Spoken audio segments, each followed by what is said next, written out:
situación en Venezuela. Ya el jurado electoral, que es el Consejo Nacional Electoral venezolano, proclamó a Maduro como presidente. Temprano comentamos qué significa esto en el editorial, pero nos enfrentamos ahora al futuro inmediato. ¿Qué va a ocurrir en Venezuela? Estamos con Juan Diego Galarza, experto en política internacional. Con él vamos a ver qué futuro le espera a Venezuela y a nosotros también, y a otros países de Sudamérica también, porque aquí tenemos muchísima gente venezolana que se ha visto obligada a abandonar su país. ¿Cómo estás, Juan ¿Cómo Diego? estás, Chema? Gusto conversar contigo. Bueno, lo último que sabemos es que han proclamado a Maduro, pero la oposición por su lado dice que tiene más actas y que me va a exhibir las actas. Temprano yo he explicado en el editorial que aquello que no esté en el acta electoralmente no existe.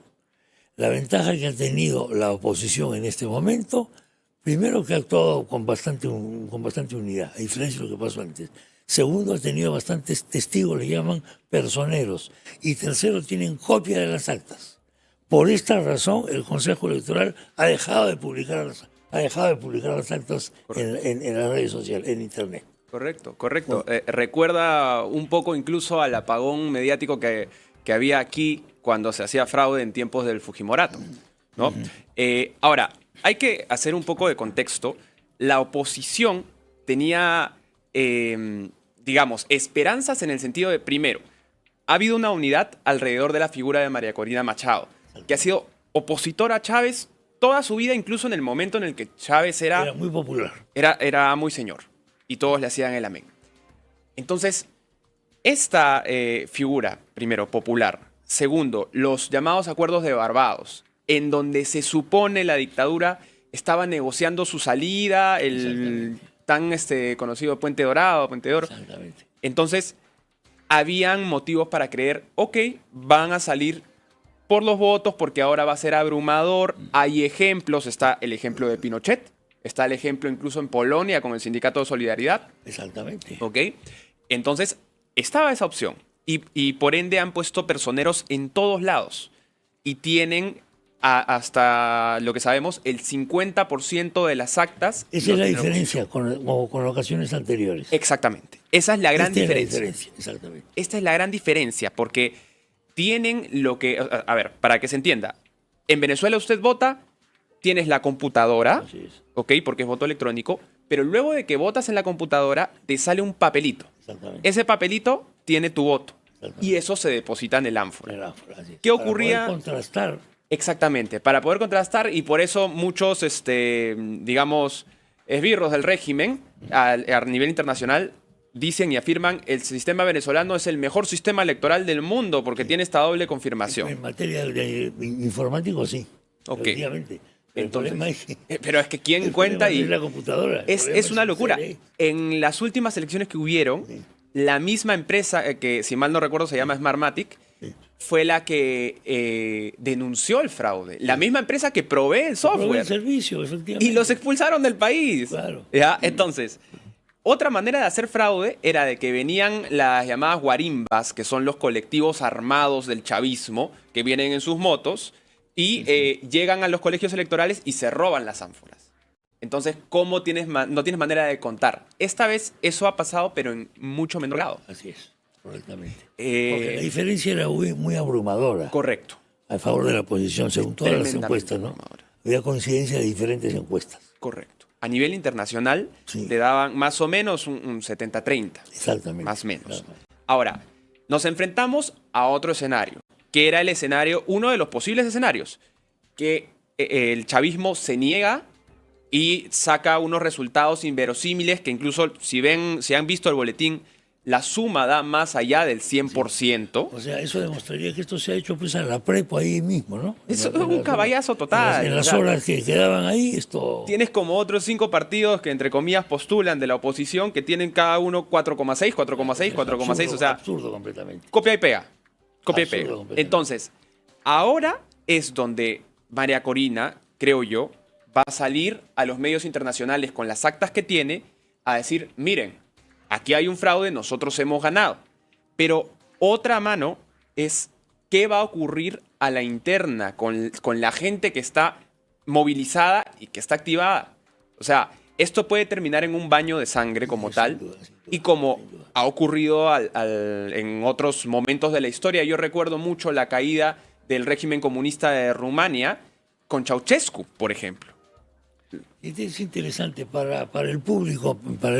Ceausescu fue el dictador de Rumanía, del Partido Comunista Rumano, que tiene un famoso meeting. Este meeting aparentemente era un meeting de apoyo a él y a su señora. Su señora era prácticamente, al final se decía que la que mandaba era la famosa señora Sí, eso se dice. de Ceausescu. Y entonces va a una manifestación enorme y con carteles desplegados de apoyo al régimen, pero era una trampa en realidad, porque esos carteles después son doblados, son pegados, replegados, y comienza una silbatina y protesta contra Ceausescu. Y la cara Porque de Ceausescu es se había producido una masacre de personas, de trabajadores en una ciudad de Rumania, en Timișoara, si no me equivoco. Timișoara. Entonces Ceausescu cambia la cara y se ve un hombre anciano ya, desconcertado. Correcto. No, más que indignado era una persona diciendo, ¿qué ha pasado acá? ¿Qué sorpresa es esta, no? Y ahí que lo sacan en helicóptero y todo lo demás. Y termina siendo fusilado, y los chavistas tienen que verse en ese espejo, porque ellos pueden tener ahorita mismo las armas, es verdad, pero estamos hablando de un pueblo que no tiene a dónde más ir. O sea, ya que voy a perder la vida, lo único que me queda es la vida. Entonces, yo creo que puede terminar así. Ahora, como peruanos, hay que reflexionar al peruano a pie que tal vez no le pueda interesar mucho el tema, porque diga, bueno, esto no me afecta a mí. No me afecta. Y esto sí lo afecta, señor, porque ¿qué va a ocurrir? Porque uno de los escenarios es que Maduro se termina por quedar. La última encuesta previa a las elecciones decía que el 60% de los venezolanos decían, si Maduro se queda, yo me voy. Eso implica una nueva ola migratoria a todos los países de la región, con todo lo que eso implica. Y yo quiero dar un dato aquí. Alemania, que es un país de 85 millones de personas aproximadamente. Súper desarrollado, la economía líder de Europa. La potencia económica de Europa. Tiene problemas con sus refugiados sirios. Correcto. Que son 1 millón. Exactamente. 1 millón. Nosotros somos 34 millones, sí, y tenemos 1.500.000 venezolanos que se sepa. Sí. Que se sepa. Vamos a tener una nueva ola migratoria con todo lo que eso implica. ¿Nuestra economía va a aguantar? O sea, y lo peor es que a lo largo de este tiempo recién se está exigiendo visa, pero no se pedían ni siquiera antecedentes penales. No, nada, absolutamente nada. Solamente se abrieron las fronteras y se acabó. Claro, hubo una oleada migratoria descomunal de gente a pie. Acá tenemos nosotros una compañera de trabajo, una colega, una reportera, sí. Alex Rivera. Alex. Acaba de publicar un libro realmente de un dramatismo espectacular, que yo creo que va a ser una serie de televisión, creo yo, o de Netflix. Narra la odisea que significó para ella y su mamá salir del país. Correcto. 12 días para llegar al Perú. Las penurias que esta chica ha pasado son inenarrables. Ha dormido en la calle. No tenía para comer. Se entró a trabajar a una casa como empleada del hogar. Fue golpeada por los propietarios de esa casa, etcétera, hasta que finalmente fue reportera aquí. Entonces, el drama de ella es millones de historias más. Millones de historias más. De dramas realmente imposibles que uno no puede creer. Esa historia se va a reciclar ahora con esta estampida que se va a producir. Yo soy aprista. Yo creo en las ideas de Víctor Raúl Haya de Torre. Yo recuerdo la amistad que lo unió con Rómulo Betancourt de Acción Democrática en Venezuela. Y esas historias tan difíciles. Ayer hemos estado con los venezolanos en las manifestaciones frente a la embajada. He tenido el privilegio de poder hablar frente a la concentración. Ver la desesperación y los rostros compungidos, porque no es que estén aquí vacacionando, ellos están aquí en su mayoría de los casos porque no había de otra. Y me lleva a mencionar las pésimas, terribles declaraciones de Verónica Mendoza, que es incapaz incapaz, así como muchos, de condenar a este régimen. Y si eres incapaz de condenar a este régimen, tus manos están manchadas de sangre. No, eres cómplice, pues no, pues Maduro es indefendible. O sea, bajo ningún concepto se le puede defender. Nadie en su... Quizás Bolivia lo ha apoyado, no sé. Pero Colombia lo ha rechazado, Chile... Irán, China... Irán, China y Rusia son los soportes del señor Maduro. Y para de contar. Y punto. Y para de Entonces contar. estás hablando pues de una cosa... Entonces, defender a Maduro en circunstancias como esta ya es un acto suicida, diría yo. No, y no solo es eso, sino de que... Es un paso en falso. O sea, por ejemplo, ella se hace llamar feminista. ¿Cuántas mujeres venezolanas, para poder sobrevivir, han tenido que caer en mafias de tratas de personas y terminan vendiendo su cuerpo en las calles? Sí, pues. ¿Eso es defender a la mujer? No, es terrible. Y eso hay que señalarlo, porque estas personas están postulando para manejar los destinos del Perú. Y lamentablemente hay gente en el Perú todavía, ahora creo que hay más que antes, que lo internacional le importa un rábano. Dice, esto no nos afecta, yo acabé mi chamba y se acabó, no me molesta. No. Esto es un acto suicida también de parte nuestra, somos muy aldeanos. Sí. Por supuesto que estas cosas afectan al Perú. Correcto. Y a los demás países, no te digo, Brasil, por ejemplo, Lula ha tenido que pronunciarse de manera muy enérgica. El mismo Petro. Petro de Colombia, que restablece. Petro de Colombia hace una especie de luna de miel con Maduro en un momento, Sí. restableciendo las relaciones Correcto, que se habían roto. ¿No es verdad? Exacto.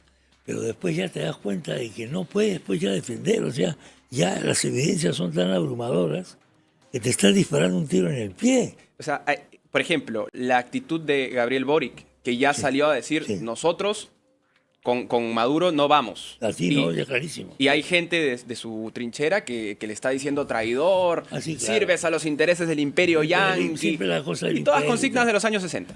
Efectivamente. Claro, que es una muletilla y que la gente vive, mucha gente vive de eso. Correcto. Alguna gente vive de eso. Sí. Es un oficio prácticamente. Y les da réditos todavía, porque hay algunos nostálgicos de la Guerra Fría. Exactamente.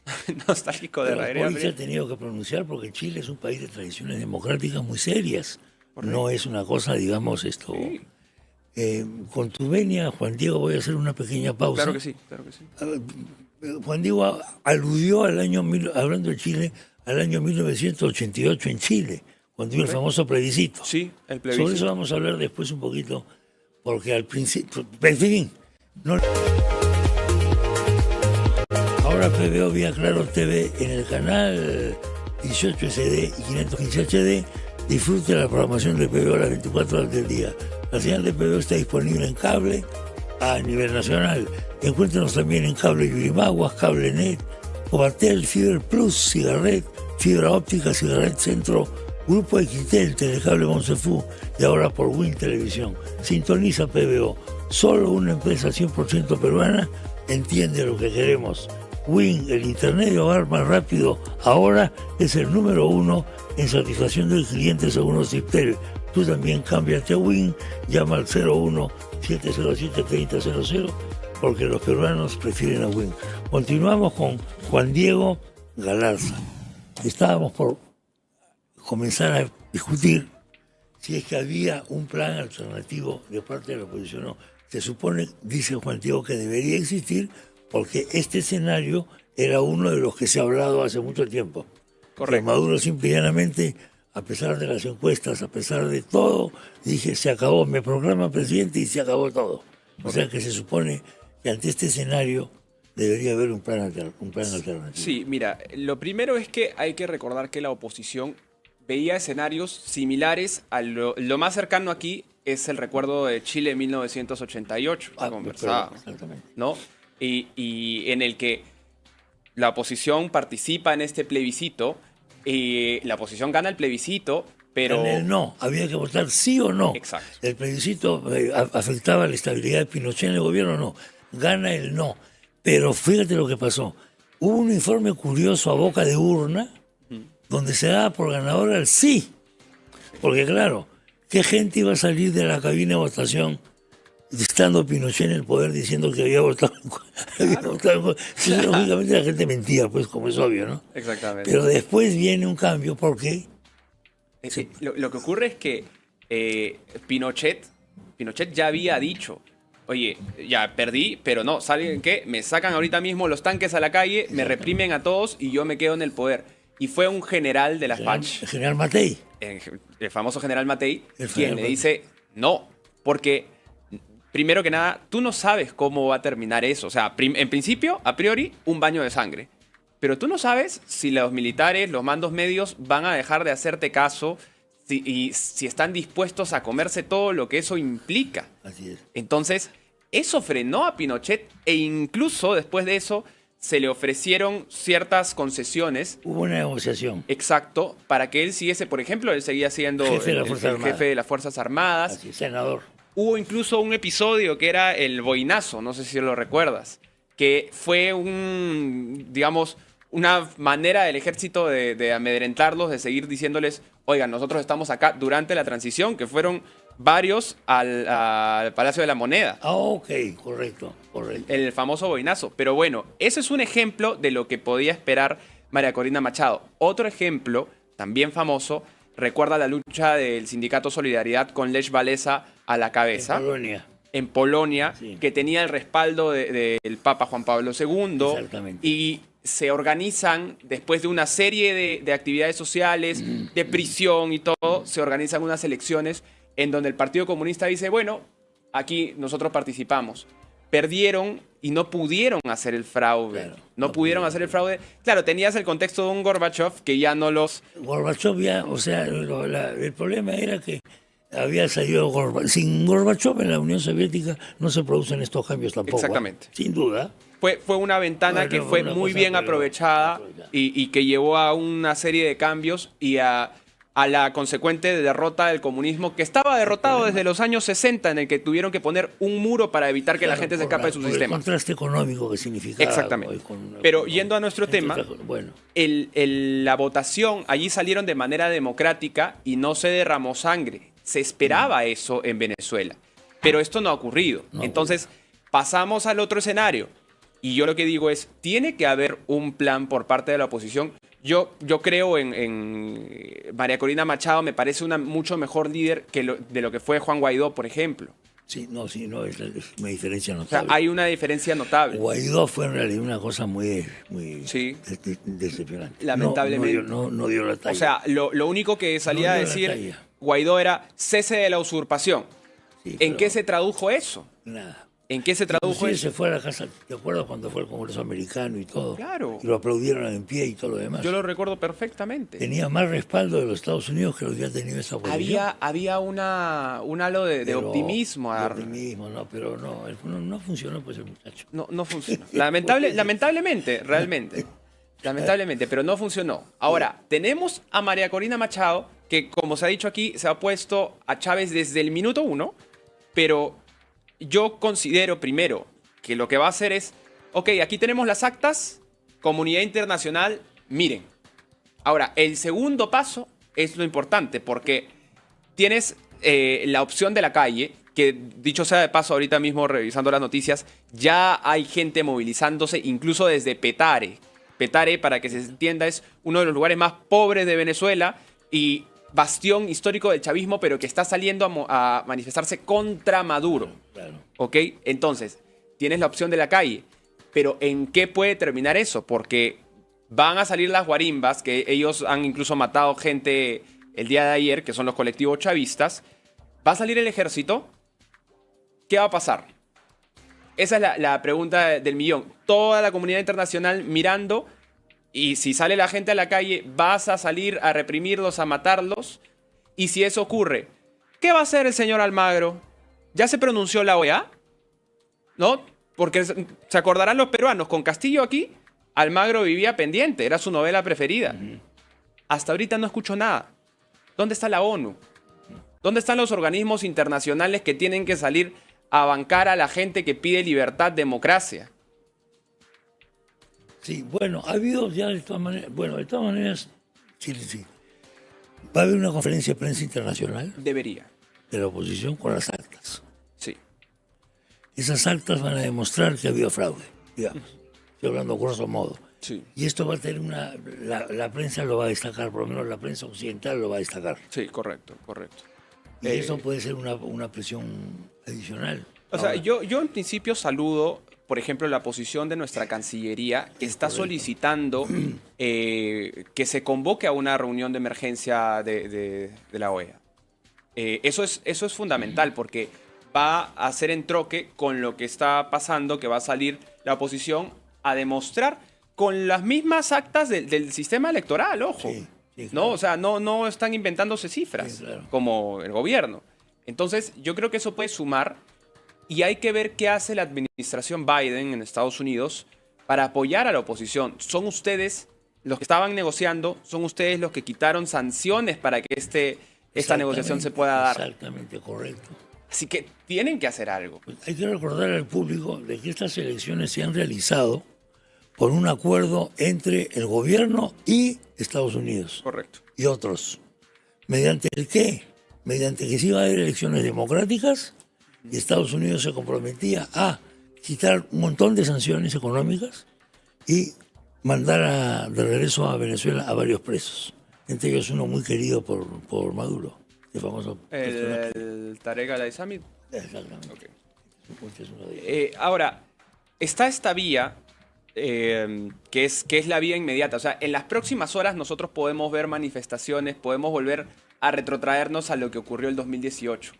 Que si recordarás, salía la gente todos los días y veías, incluso se vio una tanqueta pasando por encima de los manifestantes, imágenes dantescas. Dantescas, realmente dantescas.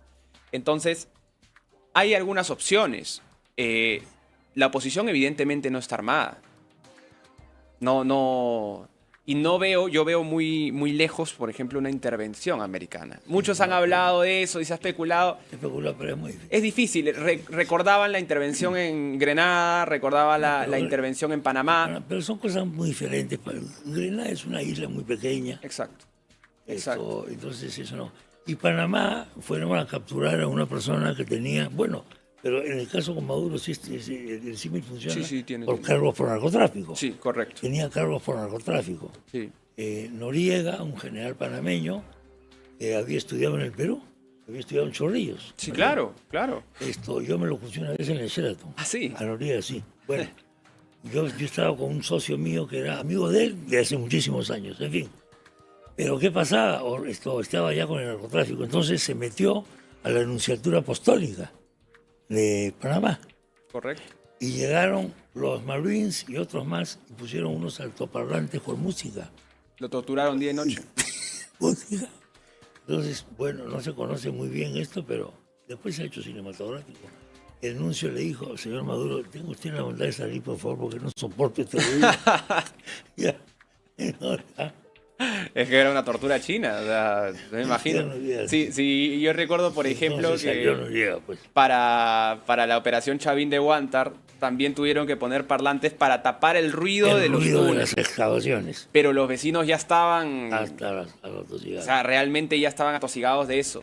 Bueno, y Noriega cae por eso, Noriega cae por la cuestión del narcotráfico. Correcto. Ahora, Maduro tiene cargos de narcotráfico. Tiene cargos de narcotráfico. Tiene capturas internacionales. Perdón, pero él si pisa suelo estadounidense se va preso. Se va preso, por supuesto. Tiene orden de captura ya. Tiene orden de captura. Entonces, ahora, un escenario también plausible es que... Pero esto todo depende de la movilización de la gente, ¿ok? Si la gente sale, si hay manifestaciones masivas, ¿ok? También puede ocurrir que algún militar, que alguna facción del ejército... Esa es la clave. Sí, y que se ponga del lado de la oposición y termine por darse esta caída. ¿Y por qué digo esto? Porque la misma María Corina ha confirmado que tenía y tiene conversaciones con gente del régimen y hay gente del mismo ejército, de las mismas fuerzas de seguridad, que la han ayudado a llegar a los determinados estados. Porque recordarán en esta campaña... Le bloqueaban un paso. Líneas aéreas, etcétera. Todo. Ha tenido que ser hasta por bote. Hasta por bote. Y a los que los ayudaban, a los que los acogían, de ahí iban funcionarios. Si tú le dabas de comer en tu restaurante, te cerraban el restaurante. Al final no hicieron mítines, sino que fueron caminando y la gente salía a la calle. Correcto. Gente salía a la calle. Iban en una camioneta, iban en esto. No había un estrado, digamos, de mítin tradicional, ¿no? Ahora, hay que también pensar es un ejercicio un poco asqueroso, pero hay que ponernos en la cabeza de Maduro, que es, él mismo, según las informaciones, ya su familia está fuera de Venezuela ante los eventuales acontecimientos. Además de que se dice que tiene un montón de dinero en Turquía para un retiro dorado. Entonces, él mismo está presionado por distintos flancos porque es toda una estructura criminal que depende de él. ¿Ok? Entonces, esta estructura criminal depende de él y depende de que él siga al frente. De manera que para él también tiene que haber una ventana de posibilidad para escaparse, ¿no? Y eso todo va a depender de la presión que se haga en la calle. Eso es. Yo creo que eso es fundamental. Al final, volvemos a la calle. Sí. Volvemos a la calle y volvemos al Caracazo y volvemos a estas cosas. Lamentablemente es así. Ahora, pues la clave es lo que tú dices, ¿no? Si un sector del ejército se niega a respetar al régimen. Esa es la clave. Correcto. Correcto. Porque si el ejército, si la Fuerza Armada en general se va a mantener monolítica, uniforme, etcétera, la cosa está perdida. Sí. Bueno, está perdida, pero en fin, siendo un poco cínicos o crueles, diríamos, haciendo un cálculo de costo-beneficio, ¿cuántos muertos va a haber? Eso también, ahora vamos a hacer otro ejercicio, que es ya no estar en la cabeza cochina de Maduro, sino que vámonos a la líder, a María Corina. María Corina también tiene que sopesar, yo, bajo mi responsabilidad, puedo mandar a miles de chicos a morir a la calle. Exactamente. O sea, imagínense el peso de esa decisión. Es así, pero es que es así. Es realmente duro, pero es lo que corresponde. Hay momentos en la historia donde solamente tienes esta ventana para poder escapar y ser libre. Y yo recuerdo, por ejemplo, la canción esta de Libre de Nino Bravo. Nino Bravo. Que recuerda a este chico que trata de saltar, de irse del muro. De las alambradas y todo eso. Y lo matan y se queda al final pagas con tu vida. Exactamente. Esa es la verdad. Pero él tomó la decisión de escapar a sabiendas de que podía morir y no decidieron los órganos comunistas, el Estado por sobre su vida. Él decidió y con su muerte fue libre y eso es lo que rescata la canción. Estamos en este trance. ¿Qué estará pasando por la cabeza de la señora Machado y otros en este momento? Este tipo de escenas. Correcto. Tipo de angustia para tomar esta decisión. Y el venezolano yo creo que está dispuesto o sea, lo ha demostrado, está dispuesto a salir a la calle y ya está. O sea, ayer pasaban esta canción, Yo viviré de Celia Cruz. Y en esta canción, una parte dice, y he vuelto a recordar aquel tiempo atrás en que me fui de mi patria buscando el cielo de la libertad. Cuántos amigos yo dejé y cuántas lágrimas lloré. Bueno, esas son las decisiones que tienen que tomar. Entonces eso. Ningún costo de estos es fácil. Exactamente. Y los peruanos lo sabemos. Y solo como un comentario, ellos decían mucho, ¿no? Decían, a nosotros nos critican, nos dicen, ustedes no han tenido los pantalones para votar a la dictadura. Dice, hemos salido cuántas veces y cuántos muertos hemos tenido. Solamente en la última década lo que se calcula son unos 6.000 muertos. Entre los que han desaparecido, los han metido a la cárcel de la helicoidal con torturas inenarrables. Entonces, tampoco es tan sencillo. Pero yo espero realmente que en las próximas horas veamos grandes concentraciones de gente, que el régimen empiece a partirse y que la comunidad internacional no abandone a estas personas que gritan, claman por libertad. Vamos a ver qué pasa, efectivamente. Esperemos que así sea. Juan Diego, gracias por la visita. Muy amable. No, gracias a ti, Chema. Un gusto. Estamos en contacto. Juan Diego Galarza, señoras y señores, estuvo con nosotros.